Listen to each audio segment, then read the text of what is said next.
Hablemos. Hablemos. Sí, chicos, la verdad que no, yo. Buenas tardes o buenas noches. Bienvenidos y bienvenidas a Hablemos. Este coloquio digital que semana tras semana, algunas no, algunas sí, producimos para hablar de historia de Puerto Rico y aquellas cosas que se ocultan o que se olvidan. Hoy tenemos como partícipe a nuestro amigo de una vida casi eterna, Ángel Manuel Rivera, profesor Rivera, abogado y profesor de historia. Hola, Ángel Manuel. Saludos, querido amigo y hermano Irán Lozada. Saludos a todo el público que nos escucha. Repito, porque el tema musical es Divertimento del Sur, de Héctor Campos Parsi, que nos acompaña, introduce y nos acompaña durante todo el conversatorio. Y en esta ocasión, el fondo es una serigrafía del pintor ponceño Luigi Torres, el nunca olvidado Luigi Torres, pintor puertorriqueño que falleció hace alrededor de 15 o 20 años, dejando una obra artística encomiable. Entre ellas están, que tengo detrás de mí, las chiringas, niños elevando chiringas. Estamos en Cuaresma, así que las chiringas deberían estar en los cielos puertorriqueños. Ya no están como antes.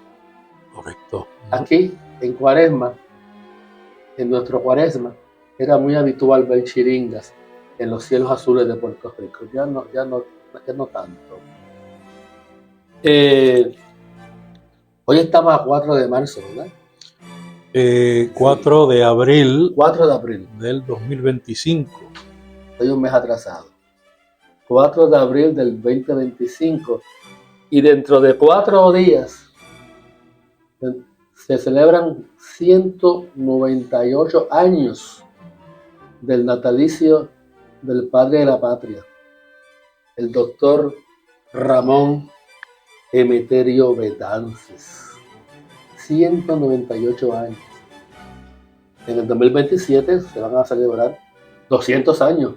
Y yo confío que el gobierno de Puerto Rico y las instituciones correspondientes y la sociedad civil celebren los 200 años del padre de la patria, del nacimiento del padre de la patria.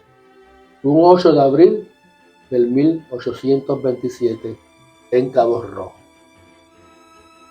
Y pertinente a esta conversación de hoy, unos meses antes de la invasión norteamericana o estadounidense a Puerto Rico, allá en el 1898,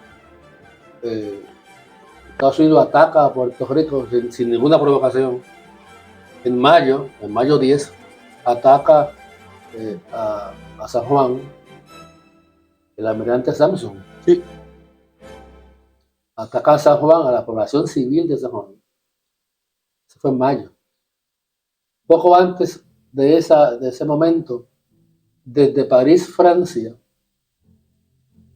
el doctor Betances dice: si Puerto Rico no tiene en ese momento, en el momento de la invasión, porque ya era cercana y ya había una crónica anunciada de la invasión a Puerto Rico, si no hay un ejército popular de puertorriqueños que junto a los norteamericanos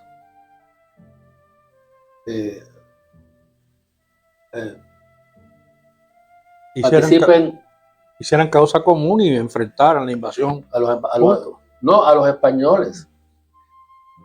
Betances decía que el ejército puertorriqueño tenía que ser, junto con los norteamericanos, sí, combatir a los españoles. No era la invasión, era aprovechar para sacar a España y acabar con el colonialismo español. Esa era la solución final, de acuerdo a Betances. Y que si eso no se hiciera así, seríamos colonias para siempre. Colonias para siempre. 127 años después, parece ser una profecía real. Claro, esperamos que no. Eso viene como prefacio para el tema de hoy. Yo invité al amigo Ángel Manuel Rivera a hablar del siguiente tema. Origen, pasión y muerte del Estado Libre Asociado de Puerto Rico. Hay amigos nuestros que no les gustará ese título. No le gusta la muerte. Le gusta el origen y todo su desarrollo, bien que mal, pero se niegan a que Lela esté o muerto o moribundo. Aprovecho para decir que tenemos público, como la vez pasada. Tenemos en el público a nuestros productores y auspiciadores, a Ramón Alfredo Bazán, a Idalia Santiago y a Rubén González. Son los que auspician y nos ayudan en la producción de este programa, junto, por supuesto, a la asistente de producción, Hilda Reyes Franco, y al director técnico, Adrián Siaca Pérez. Bueno, Ángel, yo no quiero acaparar la conversación, como siempre ocurre cuando hay un entrevistador, siempre acapara. Yo no voy a hacer eso, te lo prometo. Hay tres cosas que definen a Puerto Rico, la historia política de Puerto Rico en el siglo XX y lo que va del siglo XXI. Son tres palabras. Colonialismo, crisis y protesta. Repito, colonialismo, crisis y protesta. Son las tres palabras que definen la historia de Puerto Rico en el siglo XX y los 25 años del siglo XXI. En relación al tema de hoy, el Estado Libre Asociado de Puerto Rico, y al amparo de esas tres expresiones o palabras que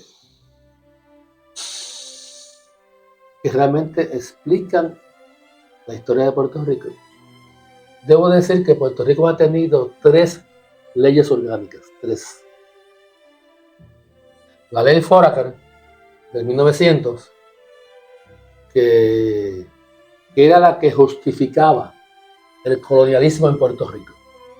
Puerto Rico era territorio de Estados Unidos y el Congreso tenía facultades omnímodas, la soberanía total sobre el territorio de Puerto Rico, plenas, como dice el público pasado.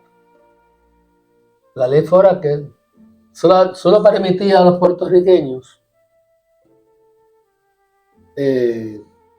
elegir en democracias, en elecciones democráticas alegadamente, a los alcaldes de los municipios.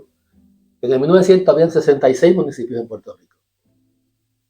La ley Foraker permitía a los puertorriqueños elegir a la Cámara de Delegados. Eran alrededor de 30 y tantos, 39 delegados. Esa era la única capacidad democrática del pueblo puertorriqueño, elegir a los alcaldes y a los miembros de la Cámara de Delegados. Esa era la época de Muñoz Rivera, de Barbosa, de Diego, Rosendo Matías Centrón. Estaba hablando del 1900. También se elegía al comisionado residente. Muy bien. A partir de la ley Foraker. Sí. Se llamaban delegado, pero sí, también comisionado. Y un cargo absoluta y burdamente colonial, con unos poderes casi inexistentes. Era un mero lleva y trae, fundamentalmente una persona que le decía a Puerto Rico qué era lo que querían los americanos. Un puesto horrible que lo ocupó Federico de Getó y luego Muñoz Rivera, etc. Esa ley Foraker se recibe con mucha insatisfacción por todo el mundo, por republicanos, por federales, por proamericanos, por antiamericanos. Bueno, aún no habían antiamericanos, como lo conocemos hoy día, porque todavía existía la ilusión de que Estados Unidos traería a Puerto Rico democracia y libertad. Eso comienza, esa ilusión comienza a derrumbarse en el 1900, porque la ley Foraker constituye el establecimiento de Estados Unidos como un país imperialista, que podía y tenía el derecho imperial de tener colonias. Eso pese a algunos norteamericanos, como el juez Harlan, que decía que Estados Unidos no debería tener colonias, porque eso era una forma de los estados o los países monárquicos, que un país democrático no debería tener colonias. Eso lo dijo Harlan, un juez del Tribunal Supremo de Estados Unidos. Pero el juez White, en el caso Downes vs. Bidwell, del año 1, decía no, que Estados Unidos tenía el derecho de tener colonias porque era la única forma de equipararse a las otras potencias mundiales. Porque sin colonias no podía ser un país poderoso. Y no es hasta el 17 que se cambia un poquito la ley Foraker por Rayón. Por la ley Jones, que ahí nos da derecho a dos cosas. Al Senado. A un Senado. Se amplían las sillas, los escaños en la Cámara, como 5 o 6, y se amplían los jueces de los niveles judiciales, y por supuesto el producto cumbre de la ley Jones, que fue la ciudadanía estadounidense, impuesta en contra de la voluntad de la mayoría expresa de la Cámara de Delegados y en contra del único representante individual de Puerto Rico en Washington, que era Luis Muñoz Rivera. Todos ellos ya olfateaban que la ciudadanía estadounidense venía sin poderes políticos, venía sin una atención a los problemas principales del país, ¿verdad? Y por eso desde un año y pico, 2 años antes, empezaron a preguntarle a Estados Unidos: ¿qué plan tú tienes con la ciudadanía? ¿Qué te traes? Como dirían los mexicanos.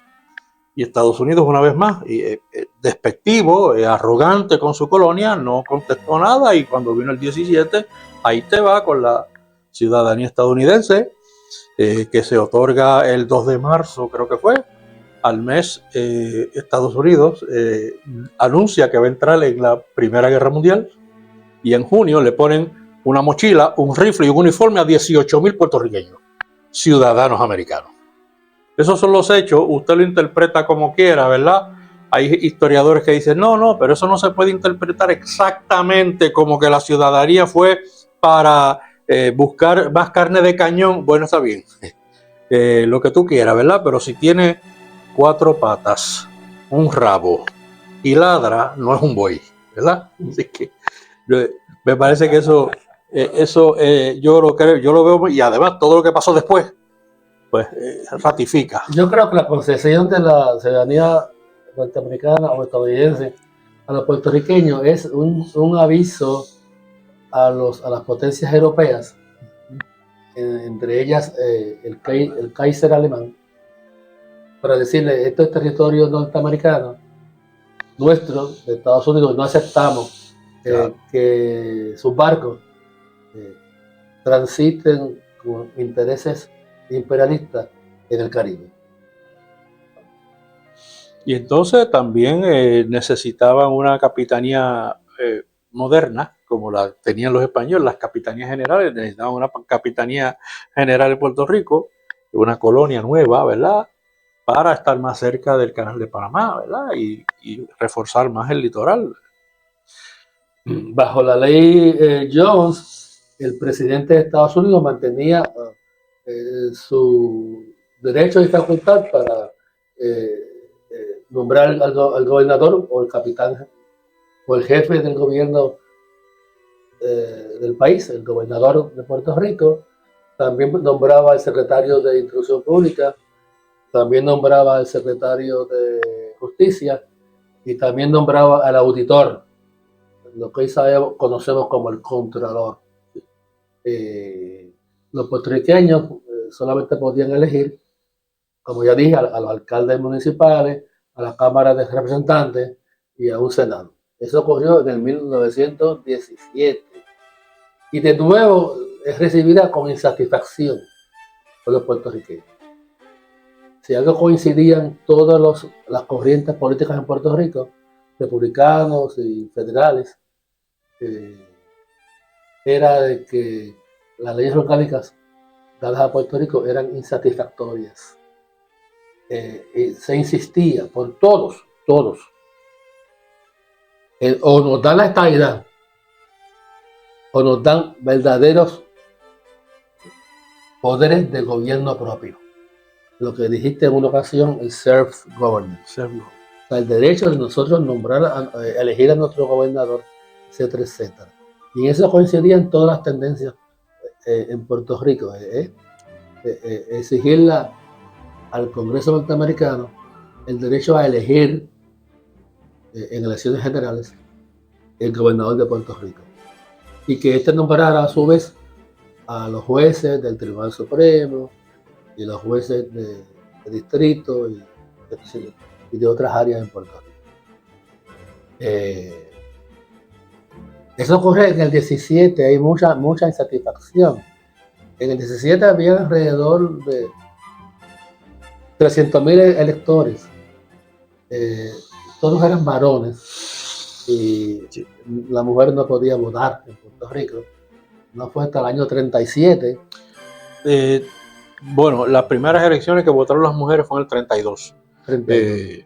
Ya en Estados Unidos desde la década del 20 comenzaron a votar, y aquí en el 31 pues, ya se les dio el estatus de electora, y en el 32 fueron aquellas famosas elecciones donde ganó María Luisa Arcelay y la de Albizu Campo, que sacó un número de votos que no le satisfizo y luego boicoteó, pero bueno. 5,000 votos recibió. Esas fueron las elecciones, vamos a decir, las primeras elecciones universales. No era requisito ser propietario y una serie de cosas. Sí, ya. Antes había que ser propietario, en el 17, en el 20, había que ser propietario y saber leer y escribir. Si tú supieras, Irán, y tú lo sabes, ¿verdad? Hay que refrescar esos datos mientras hablábamos con el público, que es que de ese 17, que fue un año nudo, ¿verdad? Luego hubo un brinco a otro año que para mí fue crucial, que fue en 1922. En ese año pasaron varias cosas, ¿verdad? Llevaron un caso a la Corte Federal en donde una dama estaba solicitando beneficios del Seguro Social o algo por el estilo, y ella quería paridad, igualdad, ¿verdad?, con relación a los ciudadanos de cualquier otro estado, porque el hecho de que se le había dado la ciudadanía estadounidense a los puertorriqueños, que eso era una manera inequívoca de convertir a Puerto Rico en un estado, y que por lo tanto ya debería tener el ciudadano puertorriqueño las prerrogativas y los derechos que tiene un ciudadano en cualquiera de los estados, que en aquel tiempo eran creo que 47. Y Estados Unidos, la corte le dijo, mírame el dedito, no te vistas que no vas. El hecho de que concedamos la ciudadanía, eso no significa que Estados Unidos tuviera un plan para convertir a Puerto Rico en un estado federado. Y repiten lo que tú mencionaste ahorita en el caso del 1901, en el 1922, repiten aquella frase infame el Tribunal Supremo de Puerto Rico, el de Estados Unidos, que por tantas veces avaló la esclavitud en el siglo XIX, dijo en el 22 otra vez que Puerto Rico le pertenecía a Estados Unidos, pero no era parte de Estados Unidos, ¿verdad? Imagínate que un novio o una novia tuya te diga, tú me perteneces, pero no eres parte de mí, ¿verdad? Bueno, pues en cualquier circunstancia eso es para dar una patada, ¿verdad?, y seguir andando, pero ese no fue el caso. Eso consolidó y ratificó y decretó una vez más unas condiciones de poder colonial horriblemente asimétrico, ¿verdad? Y en ese año casualmente alguien se inventó esa palabrita metafórica de Estado Libre Asociado. A eso vamos. En el 1922 o en el 24, entre ese periodo, 22 y 24, se somete en el Congreso norteamericano el proyecto Campbell. Y ese proyecto Campbell, que allí estaba como patrocinador Miguel Guerra Mondragón y Antonio Era Barceló, allí que por primera vez se habla como se menciona, del Estado Libre Asociado. En el 22 o en el 24, el proyecto Campbell, hubo 3 congresistas que lo auspiciaron. Siempre hace falta que varios congresistas auspicien un proyecto. Y no pasó más allá de la Cámara de Representantes, como ocurre generalmente. Claro. Con lo dicho, ya hemos visto que la historia de Puerto Rico del siglo XXI es casi idéntica a la historia de Puerto Rico del siglo XX. Insatisfacción y protesta ante la condición colonial de Puerto Rico. Pues ese proyecto Campbell, repito, propuesto por Antonio de Barceló y Miguel Guerra, que es Ramón Dragón, crea mucha insatisfacción. Porque ese proyecto lo que planteaba es que la legislatura de Puerto Rico nombrara al gobernador. O sea, que por votación interna de Cámara y Senado, nombrar al gobernador. Por supuesto, como acabo de decir, ese proyecto no pasó más allá de 4 o 5 votos en la Cámara de Representantes, cosa que se ha repetido, como veremos pronto en esta charla. Eso ocurre en el 22 y el 24. Y es interesante, en ese mismo año, 22 o 24, los independentistas dentro del Partido Unionista se dan cuenta que el Partido Unionista, el partido que fue de Muñoz Rivera, de Diego y Barceló, ya no buscaba la independencia de Puerto Rico. Abandonó la independencia, se acogieron a una fórmula autonómica muy amorfa, ¿verdad? Y por eso fue que Coli Cuchí y una serie de patriotas fundaron el Partido Nacionalista. José Coli Cuchí. José Coli Cuchí, en el mismo 1922, un poco como reacción a que el independentismo se quedó huérfano, ¿verdad? Después de un partido que lo había representado dignamente como desde el 1904, algo así por el estilo, y que había tenido mayoría en la Cámara de varias veces. O sea que el independentismo fue mayoría. Que claro, es un independentismo muy light, ¿verdad? Muy moderado, pero bueno, había unas simpatías hacia la independencia, pero el oportunismo finalmente lo sacó del carril y ya vimos que del 1922 se cambió la historia. Pues yo creo que la mayoría de los puertorriqueños en esa década eran independentistas. Sí, se refleja por las varias elecciones que hizo mayoría en la Cámara de Delegados el Partido Unión, que tenía en su plataforma la independencia, pues sí. Lo que pasa es que el liderato político puertorriqueño, incluyendo los independentistas, estaban muy erráticos. Fue una época, como tú dices, de crisis, de hacia dónde vamos. El liderato político parecía como una jaula de rajieros, ¿verdad? Que no sabía para dónde iban. No había una oposición política real. Lo que había en todo caso era una tendencia al acomodo. Y fue el movimiento sindical lo que sacó la cara por este país, ¿verdad? Por las injusticias. Fue los elementos como Santiago Iglesias Pantín, antes que se empantanara con la política y la estadidad. Líderes como Romero Rosa, como Eduardo Conde, eran los que le daban la candela a la injusticia social. Manuel Rojas, en una asamblea del Partido Socialista, propone que el partido se proclame a favor de la independencia. Sí. Lo que pasa es que la tendencia en el Partido Socialista era de que el estatus no estaba en issue. Ese concepto del Estado no está en issue. El estatus no está en issue. No lo crea Muñoz Marín. Ya estaba presente en Puerto Rico desde temprano, en la década del 20, por una visión o concepción muy clara. Los Estados Unidos no estaban dispuestos a darnos más allá de lo que había, territorio no incorporado. A eso se le añade que el movimiento obrero, entre comillas, apolítico, era un movimiento obrero socialmente muy combativo, pero en términos de preferencia de estatus, como tú dices, no tenían posición, pero simultáneamente el sindicalismo estadounidense empezó a enamorar al liderato sindical de Puerto Rico a través de personas como Samuel Gompers y una serie de personas que se convirtieron en los padrinos y en los mentores de Santiago Iglesias Pantín y empezaron a dejarle ver que con la estadidad y los derechos civiles americanos el obrero iba a tener una mejor calidad de vida y ese tipo de cosas, y eventualmente el movimiento obrero, el liderato, se convirtió en una rabiza de los estadistas y el resto fue historia, que lo vimos en aquella huelga del 33 al 34, que reflejó un poco esa orfandad de liderato sindical. Ahora, hay que añadir que los gobernadores norteamericanos, estadounidenses, nombrados por el presidente, se expresaban claramente en contra de la independencia. Claramente. O sea, ningún gobernador vino aquí con visión democrática y de libre determinación. Ninguno.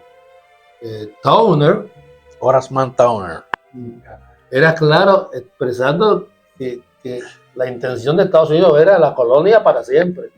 Luego vino aquel famoso Mont Rayleigh, que el pueblo le puso como Moncho Reyes. Moncho Reyes. Ernest Montgomery Reilly. Y Moncho Reyes dijo en su Mont Rayleigh, en su discurso inaugural, que los independentistas eran enemigos, sus enemigos. Que nadie pensara en la ilusión de la independencia. Eso lo dijo Moncho Reyes. Creo que fue Iglesias Pantín el que le puso ese mote. ¿Sí? Porque en el primer discurso que dio inaugural Moncho Reyes se declaró contrario a las ideas sociales del movimiento obrero en Puerto Rico. Era de los más trogloditas de todo ese grupo de gobernadores, si es que se puede sacar a alguien, ¿verdad? Pero Moncho Reyes era un bárbaro, era lo más safio, ¿verdad? No tenía ni cultura, ni tenía, una cosa horrible. Y claro, y tú dices que Santiago Iglesias Pantín le puso ese nombre, lo cual no me extraña, tampoco me consta, pero es muy lógico que así sea, porque Santiago no sabía inglés y él nos representó en Washington sin saber inglés. Igual que Muñoz Rivera, que lo entendía un poco, pero ciertamente no podía hablarlo con fluidez y tenía sus traductores, sus intérpretes allí en la Cámara. Estamos en el año 22, 24, por ahí, en la década del 20. Albizu llega a Puerto Rico alrededor del 21, graduado o casi graduado de abogado de Harvard. Le faltaban unos créditos, pero por correspondencia termina la carrera de abogado. Está por ahí don Pedro Albizu Campos a principios de la década del 20. También está por ahí Muñoz Marín, miembro del Partido Socialista, sí. Porque entonces era marxista-leninista, Muñoz Marín, a principios de la década del 20, y así se expresa en su discurso, eran marxistas y hablaba de lucha de clase o cosas por el estilo. El Muñoz de la década del 20. Y claro, en la atmósfera política de Puerto Rico, en la década del 20, ya tenemos a Albizu, como dije, por ahí estaba Muñoz Marín. Los norteamericanos decían claramente, olvídense de la independencia, y aunque no lo decían, sus palabras también, olvídense de la estadidad. Este es un territorio no incorporado y no hay más allá. No hay más allá. Eso lo han dicho repetidamente. Se lo han dicho a este pueblo y se refleja en los documentos, los reportes oficiales de la colonia de Puerto Rico y de los administradores coloniales a Washington y a las oficinas concernidas al Departamento de la Guerra, que Puerto Rico no tenía capacidad para gobernarse, que después de 4 siglos de barbarie española, retrógrada y atrasada, que aquí todavía no había unas condiciones de gobierno propio y que Estados Unidos estaba aquí tratando de hacer un gobierno organizado y más o menos en los términos tutelares más coloniales, ¿verdad? Yo no sé si hemos salido de eso ya. Yo creo que estamos igual que en el 1922 y ya estamos en el 25 del siglo XXI. Así que... Bueno, pues entonces entramos a la década del 30, tenemos a un partido liberal que es de manera conservadora independentista, tímidamente independentista. Muñoz Marín está ahí. Albizu Campos, en un momento dado, considera estar en el Partido Liberal. Luego entra el Partido Nacionalista en el año 25 aproximadamente, o en el 24 o 25, entra el Partido Nacionalista. da aquel famoso discurso en la Plaza Mayor en San Juan, en la Plaza de Armas, El de las banderitas. es de las banderitas, que es uno, yo creo que ese es, ahí termina el discurso placentero frente a Estados Unidos, el discurso apaciguador. Cuando Muñoz Rivera hablaba de Estados Unidos y Barceló y los demás independentistas, hablaban en términos bien tímidos, conservadores, la gran nación americana, la democracia norteamericana, la que nos protege, la que nos ampara, decía Muñoz Rivera, la que nos protege. Ese discurso apaciguador, tímido, termina en el 1925, cuando don Pedro Albizu Campos, jovencito, Un poco más de 30 años, pero muy joven. en una tribuna del Partido Nacionalista, bajo la presidencia creo que de José Cuchicol, todavía. Del Partido Nacionalista, sí, José Coricuchillo. Sí. Se acostumbraba a utilizar la bandera de Puerto Rico en las tribunas de todos los partidos. La bandera estadounidense. Estadounidense, sí, no la de Puerto Rico, no se buscó. Aún no había bandera de Puerto Rico. No había nada, creo. No fue hasta los 30. Lo que no estoy seguro si fue un meeting del Partido Nacionalista o fue un... No creo que fue nacionalista, porque él acababa de llegar, fue invitado a participar en ese meeting del 25, allá en la Plaza de Armas. En la tribuna había banderas pequeñas de Estados Unidos, gracias. Él las coge, se las mete en su saco, en su bolsillo del saco, del gabán, y dice, ¿por qué hice esto? Dice, porque esta bandera allá representa la libertad y la democracia y la dignidad, pero aquí representa la piratería y el pillaje. Yo creo que eso rompe completamente, ese es el punto de inflexión. Sí, claro. Ahí rompe todo el discurso, toda la narrativa colonial. Ahí se comienza de nuevo de otra forma. Eso fue en el 25, y ya por entonces tenemos a Muñoz Marín por ahí, que decía que era independentista. Sí. Decía que dijo después en el 32 que habría de votar por Albizu Campos. Que era candidato a senador. Era candidato a senador por el Partido Nacionalista. En el 32. En el 32. Bueno, el asunto es que llega el año 37, ya los conflictos entre nacionalistas y las fuerzas represivas norteamericanas eran evidentes. Ya estaban en plena... sí, estaban en fuego alto. Hubo la masacre de Río Piedras. En el 35. Que tú sabes mucho de eso.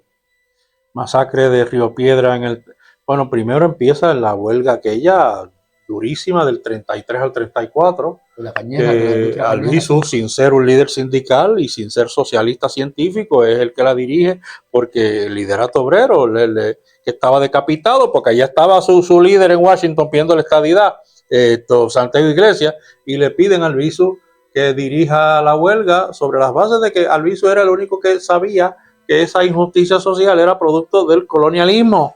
No era un problema tanto de patronos y de obreros, sino colonial. Y entonces el mejor que conocía la realidad colonial de este país era Pedro Albizu Campos en ese momento. Y lo adelante comenzó una guerra sin cuartel, ¿verdad? Que la sabemos hasta la década del 50. En el 35, masacre de Río Piedra. En el 36, ajusticiamiento de Rosado y Beauchamp. Que son los que ejecutan a Riggs. A Francis Riggs. En el 37, masacre de Río Piedra, masacre de Ponce. Por aquí cerca de donde estamos vivió don Rafael Pérez Marchán, aquel fiscal distinguido que fue el único que dijo: yo no me voy a prestar a mapuchar este caso, que eran las instrucciones que había recibido de la fortaleza de Blanton Winchy para que amapuchara a los responsables de la masacre de Ponce. De modo que adelante, pues, como tú has dicho, ya la guerra estaba servida. En el año 37 acusan a don Pedro Albizu Campos y a otros 6 nacionalistas de sedición.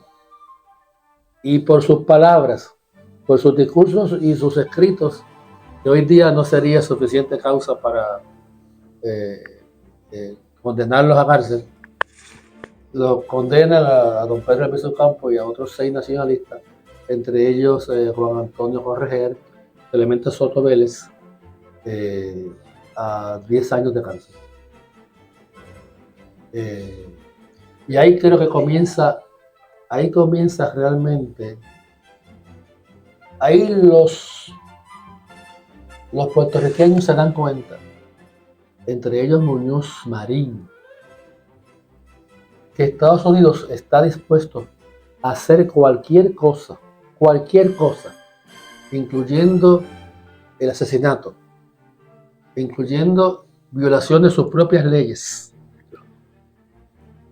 para evitar que Puerto Rico obtenga su libertad e independencia. Eso fue en el 37, yo creo que eso es otro punto de inflexión. Y yo creo que por ahí estaba Muñoz Marín, y Muñoz Marín se da cuenta de eso. Muñoz era senador del Partido Liberal.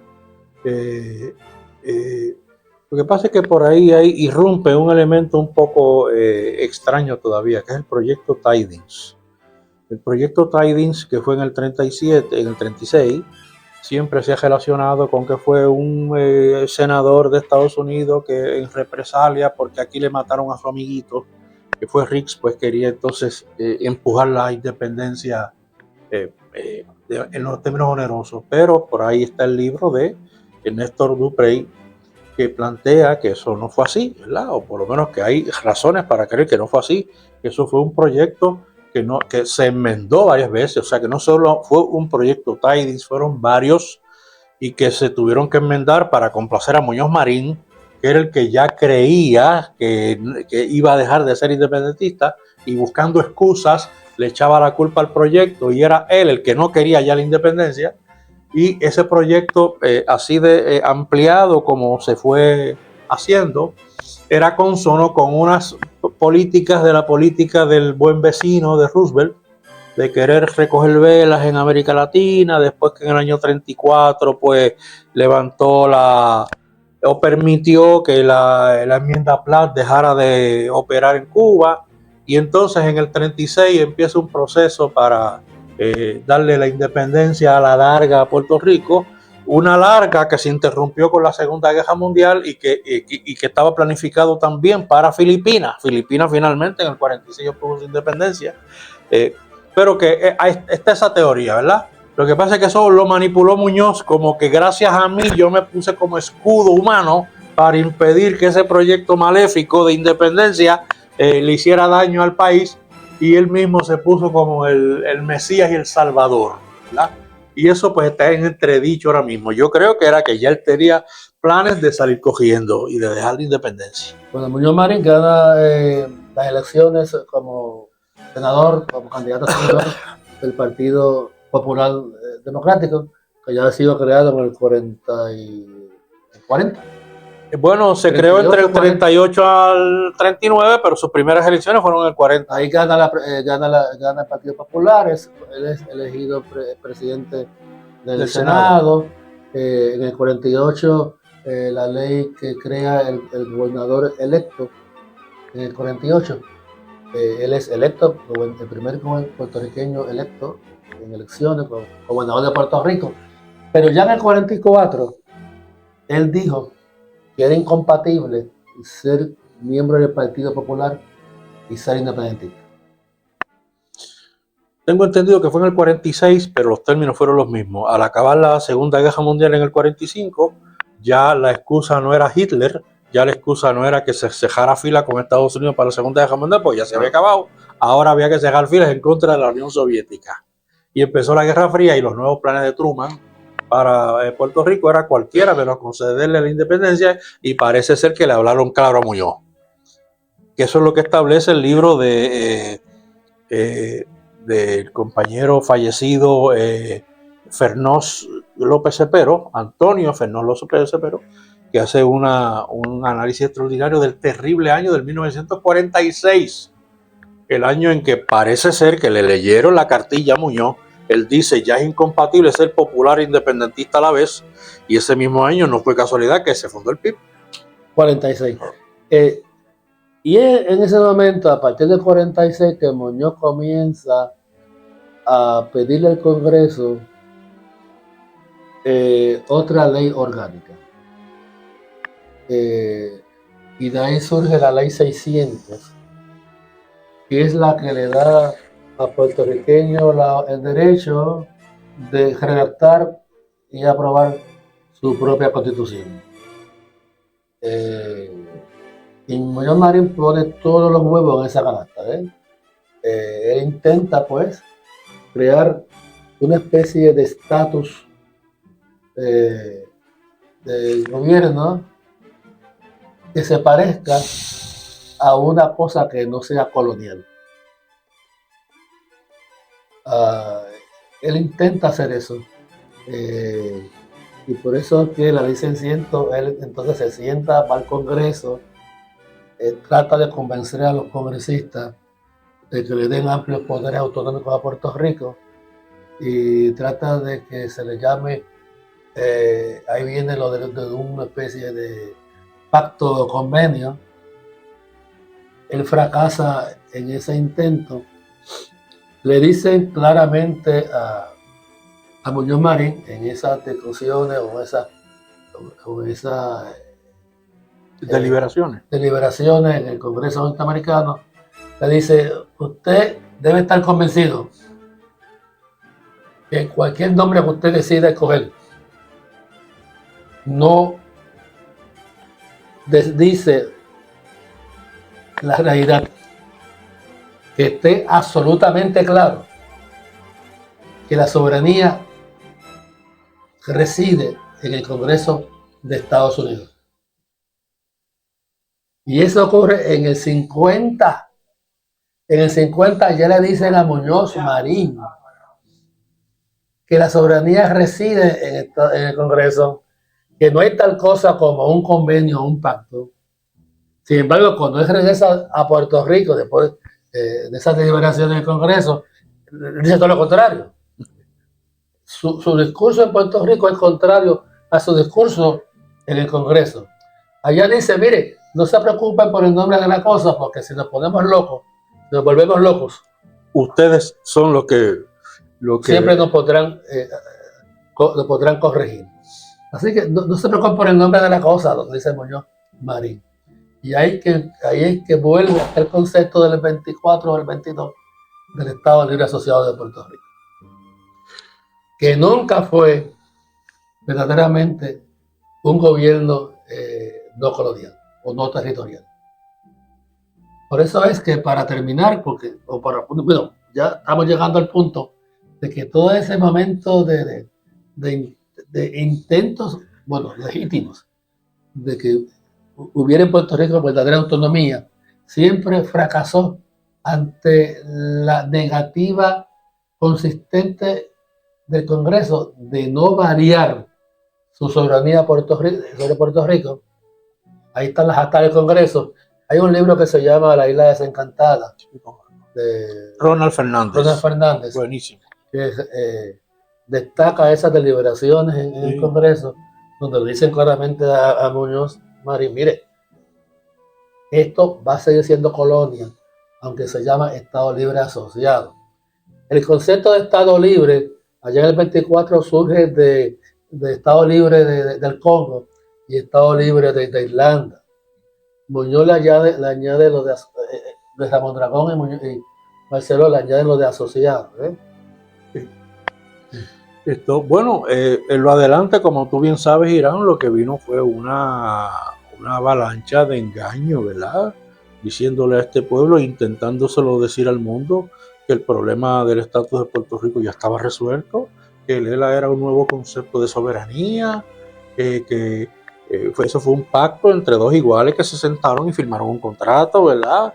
Y que, pues, sobre todo, esa gran hipocresía de decirle al mundo: mira, ahora, aparte que nos invadieron hace 54 años, que han estado mandando sobre nosotros hasta el momento, vamos a firmar un contrato que de ahora en adelante ese poder que ha venido desde hace 54 años, desde ahora en adelante lo vamos a consentir voluntariamente.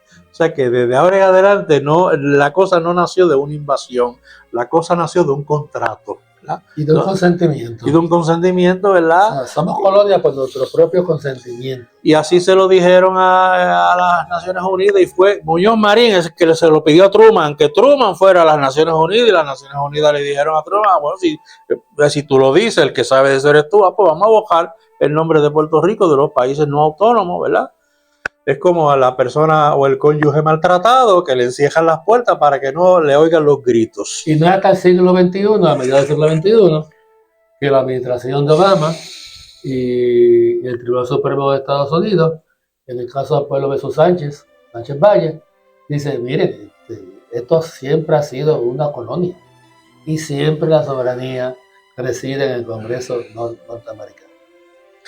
Ese caso fue horrible, como tantos han llegado, los llamados casos insulares, muchos de ellos con un corte racista horrible, ¿verdad? Algunos diciendo que Puerto Rico tenía cierta autonomía, otros diciendo que no tenía ninguna. Eso de los casos insulares ha sido un circo a lo largo de más de 100 años. Pues el último gran caso insular fue en el del 2016, el que menciona, en donde había un ciudadano que se le acusó y se le encontró culpable por unos delitos en la Corte Federal. Luego, por esos mismos hechos, lo acusan por el equivalente a la penalización del Estado, del territorio que era Puerto Rico, lo que antes era común y corriente, porque allí era una soberanía jurídica y aquí era otra. Tú ofendías a Estados Unidos y le pagabas a Estados Unidos, pero con esos mismos hechos ofendías a Puerto Rico y le tenías que pagar a Puerto Rico, y así fue siempre, hasta que él vino y brincó para arriba y se acusó. Dijo, no, ya a mí me acusaron y me encontraron culpable en el Tribunal Federal, así que no me pueden juzgar otra vez porque estarían violando la Constitución de exponerme doblemente con los mismos hechos. Y aquí en Puerto Rico el Tribunal Supremo de mayoría estadista le dio la razón, todo el mundo brincó para arriba, pero cuando el caso fue Estados Unidos, el Tribunal Supremo de Estados Unidos dijo, tienes razón, porque no hay dos soberanías distintas, es una sola y se llama Estados Unidos. Una vez que se condena, no lo puede condenar más nadie porque la soberanía la tenemos nosotros. Puerto Rico no tiene ni soberanía judicial para someter a sus propios acusados cuando cometen delitos de jurisdicción paralela, estatal y federal. La muerte definitiva del Estado Libre Asociado de Puerto Rico ocurre en el año 20 y 21 de este siglo, cuando se propone el proyecto 8393, el proyecto del Congreso 8393, que dice hay que solucionar el estatus de Puerto Rico. El problema de Puerto Rico es la colonia. Hay que descartar la colonia. Y las tres fórmulas que podrían cambiar la situación de crisis política y económica en Puerto Rico es un plebiscito avalado por el Congreso y que vincula el Congreso con tres opciones. Número 1, independencia. Número 2, soberanía con libre asociación. Y tercero, la estadidad. ¿Sí? En esa no estaba o no está en esas fórmulas el Estado Libre Asociado de Puerto Rico. O sea, que el Estado Libre Asociado de Puerto Rico ya falleció, ya murió. Diga lo que diga nuestro amigo José Alfredo Hernández Mayoral. Y su hijo, que es el comisionado residente. Su hijo Pablo José Hernández. José Hernández. Y nuestro amigo Héctor Luis. Don Héctor Luis Acevedo. Don Héctor Luis Acevedo. Que siguen insistiendo que un plebiscito debe incluir el ELA como opción. O sea, es poner el problema dentro de como la solución. De eso mismo hablábamos anoche con dos grandes amigos míos y tuyos también, José Tato Rivera Santana y Ana Irma Rivera Alacén, ¿verdad? Sobre la impropiedad, la imprudencia de someter el ELA como está, como si fuera una de las alternativas, ¿verdad? Y hablábamos en abstracto del derecho que tiene un pueblo a suicidarse, ¿verdad? y a repetir su enfermedad, su maldición. Entonces, los estadolibristas que no entienden eso, como tú dijiste al principio del programa, pues sencillamente ellos dicen, pues aunque eso sea una barbaridad y sea lo más indigno del mundo, si este pueblo mayoritariamente lo desea, hay que reconocérselo. Y eso me extraña porque ellos plantean que el derecho a votar es absoluto. Ningún derecho constitucional es absoluto. El derecho a votar no es un derecho absoluto. Por ejemplo, en Alemania no hay derecho a votar por que regrese el partido nazi. Fue claramente abolido el partido nazi en Alemania. Y no hay derecho en Alemania, aunque haya nazis todavía en Alemania, a votar por el regreso del régimen nazista. En Sudáfrica no hay derecho a votar por el regreso del apartheid, la división de etnias blancas y africanas. No hay derecho a reclamar, aún en una votación democrática, esa terrible situación de allá de la época de los años 30 y 40, de los siglos XIX y XX. En Estados Unidos no hay derecho tampoco a votar por la segregación. Por son iguales pero separados. El caso de Plessy versus Ferguson. Aquí no se puede votar porque regresa la esclavitud, por ejemplo. Así, no sé, el derecho a votar, Héctor Luis y José Alfredo, no es absoluto. No hay derecho a votar por lo que ya se superó.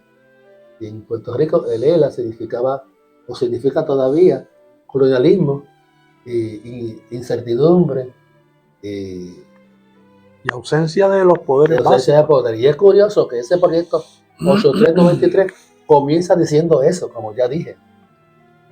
Puerto Rico, los problemas de Puerto Rico económicos, surgen de su condición colonial. Así empieza el proyecto 8393, en el cual participó nuestra gobernadora Jennifer González en la redacción de ese proyecto. Bueno, llegamos entonces al final en términos de que el ELA murió. Aquí yo tengo un público que me gustaría que si quieren decir desde allá, no tienen que venir a cámara, algún comentario. Ramón Alfredo Bazar. Como en las colonias, todo se falsifica. Lo primero que tenemos que hacer es no decirle don a Luis Muñoz Marín, porque la palabra don significa honorabilidad y respeto en el mayor grado. Por eso es que en España, y ahí es que no viene la tradición, que se utiliza para los que no son nobles, pero que tienen esa cualidad de decirle don fulano. Y en Puerto Rico, la palabra don jamás debe volverse a utilizar para Luis Muñoz Marín. Basta con decirle Muñoz y eso es mucho. Decirle esta palabra a Bueno, lo cortés no quita lo valiente, Ramón. Rubén, ¿tiene algún comentario? O Idalia.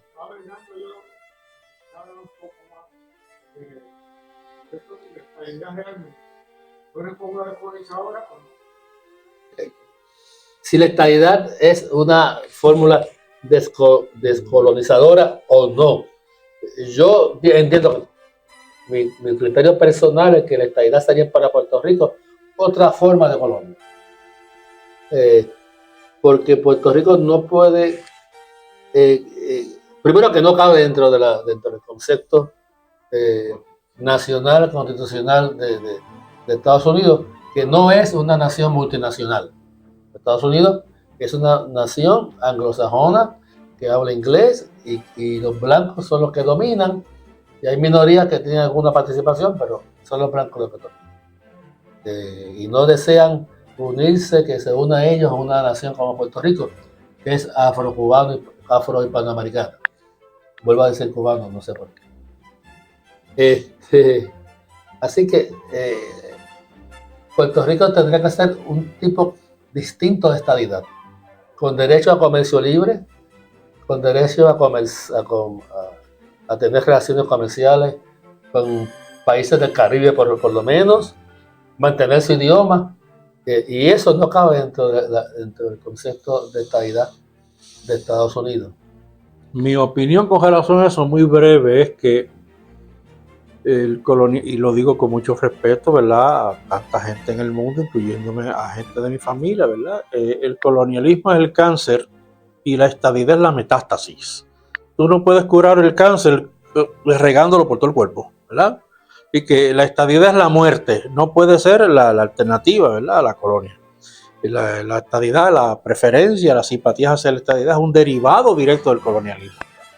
En la medida en que se le está diciendo a este país, desde que nacen los millones de niños que han nacido aquí en este país desde hace 127 años, diciéndole que Estados Unidos es lo mejor, y una gente, pues, por reacción lógica, dice, pues si es tan bueno aquello, vamos a hacer Estado completo.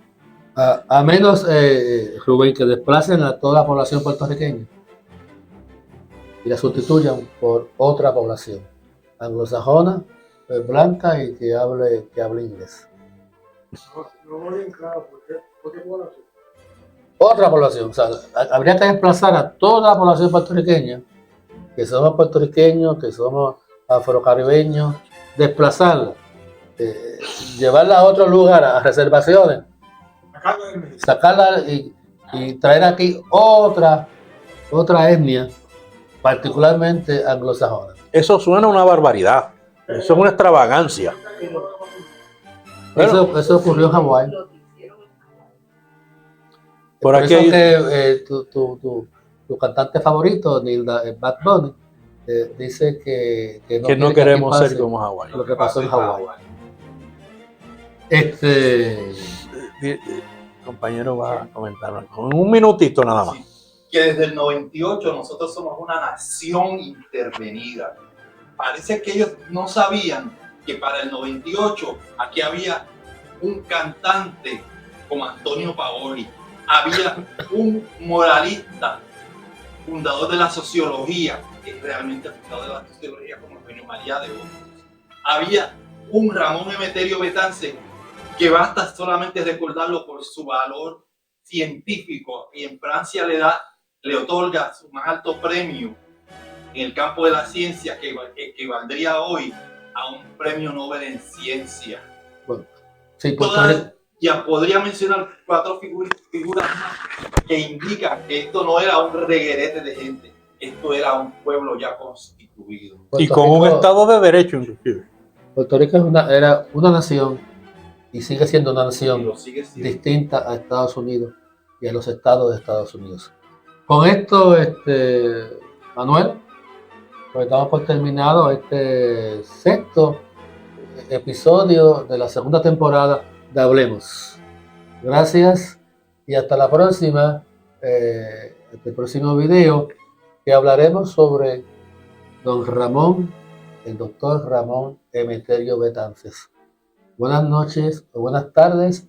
Gracias por nuestros auspiciadores que están aquí, Bazar, Ramón Alfredo Bazar, Italia Santiago, Rubén González y la asistente de producción, Nilda Reyes Franco. Y por supuesto el director técnico, Adrián Siaca Pérez. Buenas tardes o buenas noches. Hasta la próxima o el próximo Hablemos.